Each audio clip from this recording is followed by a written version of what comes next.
यस कार्यक्रमका प्रायोजक जनचेतनाका लागि राष्ट्रिय वाणिज्य बैंक लिमिटेड। दर्शकबिन हार्दिक स्वागत छ। यो हो नोभल कोरोना भाइरसको संक्रमण नियन्त्रणमा अपनाउनु पर्ने सजगता र सावधानीबारे जानकारी दिने नेपाल टेलिभिजनको विशेष कार्यक्रम कोभिड-19 सचेतता र सतर्कता। दर्शकबिन कामका सिलसिलामा भारत गएका नेपालीहरू अहिले धम्माधम घर फर्किरहेका छन्।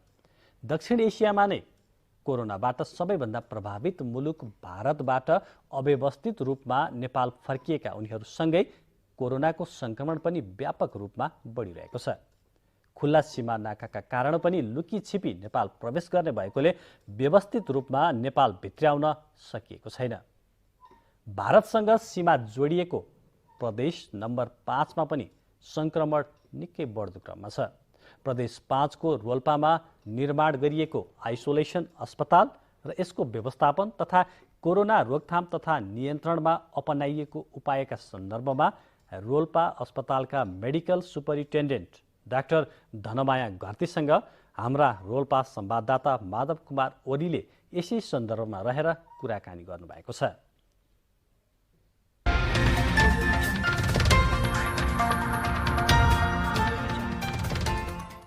सुरुवातीको दिनदेखि नै बिरामीहरूलाई चाहिँ हामीले सुरुमै स्क्रिनिङ गरेर त्यसपछि मात्रै ज्वरो खोकी आएको बिरामीहरूलाई चाहिँ एक ठाउँमा जाँच्ने र अन्य बाहेककालाई चाहिँ अर्को ठाउँमा जाँच्ने गरेर यो फिभर क्लिनिक सञ्चालन गरेका थियौँ।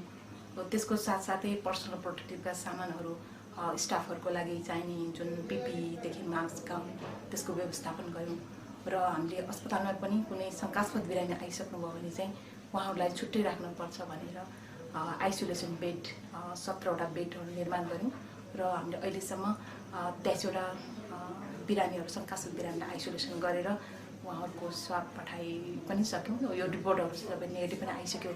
अर्को कुरा चाहिँ हामीले जुन हात धुने यो ह्यान्ड हाइजिन एकदम महत्त्वपूर्ण कुरा हो भन्ने सोचेर नै हाम्रो अस्पतालभित्र छिर्नुभन्दा अगाडि हरेक बिरामीहरूलाई र पुराहरूलाई चाहिँ हात धोएर मात्रै भित्र छिर्ने व्यवस्था मिलायौँ।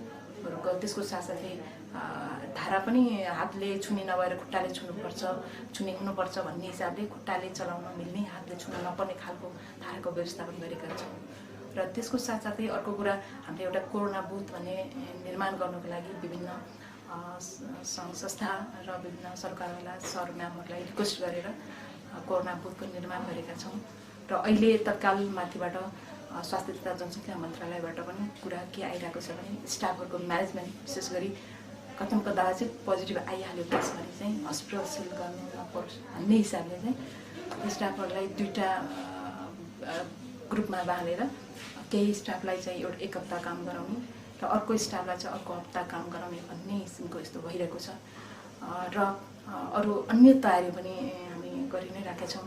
र अर्को कुरा जनचेतनाको लागि हामीले विभिन्न रेडियोमा गएर आफ्नो यो कोरोना सम्बन्धीका जनचेतनामूलक सामग्रीहरूको बारेमा भन्ने आफूले आफ्नो कुराहरू भन्ने कुराहरू गरिरहेका छौँ।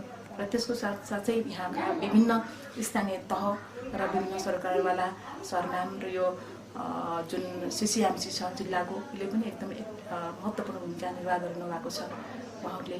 अनि हरेक स्थानीय तहले बाहिरबाट आउने र विदेशबाट आउनेलाई अनिवार्य रूपमा क्वारेन्टाइनमा राख्नु भएको छ र सम्भव भएसम्म उहाँहरूको जाँच गर्नुभएको छ र लक्षण देख्यो भने चाहिँ हामी कहाँ तुरन्त पठाउने काम गर्नुभएको छ। रोकथामको लागि अथवा उपचारको लागि त्यो तयारी कस्तो भइरहेको छ? तयारी चाहिँ अस्पतालले पनि पहिलेदेखि गरिरहेको र विभिन्न सरकारवालाहरूसँग समन्वय गरिरहेको छ। र अहिले हालको लागि चाहिँ यो माथिबाटै प्रदेशबाटै जिल्ला स्तरीय 50 बेड आइसोलेसन सेन्टर हुनुपर्छ भन्ने किसिमको आइसकेपछि जिल्लाको कोरोना सम्बन्धीको सिसिएमसी जुन भन्छ त्यो कमिटीको निर्णय अनुसार 50 बेड आइसोलेसन सेन्टर यो जलजला क्याम्पसमा खोल्ने निर्णय भएको छ। र त्यसै अनुरूप नै विभिन्न स्थानीय तहलाई के सामानहरू उहाँहरूले उपलब्ध गराउने हो भन्ने कुरा लिस्ट दिएर अहिले 4वटा गाउँपालिकाले सामानहरू पठाइ पनि सक्नुभयो र अन्य गाउँपालिकाले पठाउनको लागि तयारी गरिरहनु भएको छ। र त्यसको साथै हामीलाई प्रदेश र विभागबाट पनि जनशक्तिको आवश्यकता पर्छ हामीलाई थप त्यो निश्चितै हो। त्यही भएर नै मेडिकल अफिसर सम्भव भएसम्म विशेषज्ञ डाक्टर नभए पनि मेडिकल अफिसरहरू पठाइदिनुहोस् भन्ने भएर अहिले एकजना चाहिँ पठाइदिनु भएको छ र सायद अरू पनि 1-2 जना आउनुहुन्छ भन्ने हामीले आशा र विश्वास लिएका छौँ।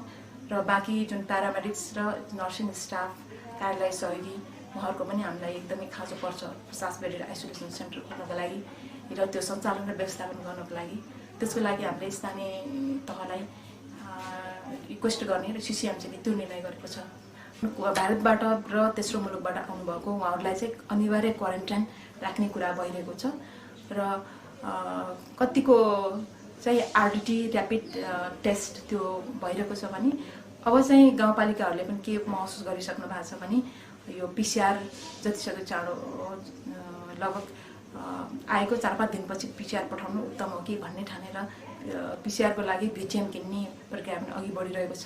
सुनिल स्मृति गाउँपालिकाले पनि 200-300वटा स्याम्पलहरू कलेक्सन गरेर पठाइसक्नुभयो। रोल्पा नगरपालिकाले पनि अब पठाउँदै हुनुहुन्छ। आज मात्रै 50-60वटा स्वाब सङ्कलन गरेर पठाउँदै हुनुहुन्छ र अन्य गाउँपालिकाहरूले पनि हामी भिटिएम किन्छौँ र स्वाब सङ्कलन गरेर पठाउँछौँ भन्ने किसिमको उहाँहरूले त्यो विचार गर्नुभएको छ र विदेशबाट आएकोलाई अरू केही पनि नभए पनि एउटा ऱ्यापिड टेस्ट गर्ने त्यो चाहिँ व्यवस्थापन रहेको छ।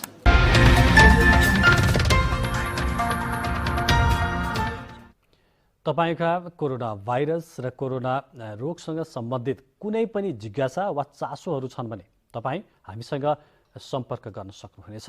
यसका लागि हाम्रो इमेल ठेगाना ntvmyhealth@gmail.com मा इमेल गर्न सक्नुहुनेछ। हवस् त आजलाई नेपाल टेलिभिजनको यो विशेष प्रस्तुति कोभिड-19 सचेतता र सतर्कता यति नै। अर्को कार्यक्रममा फेरि भेटौँला। नमस्कार।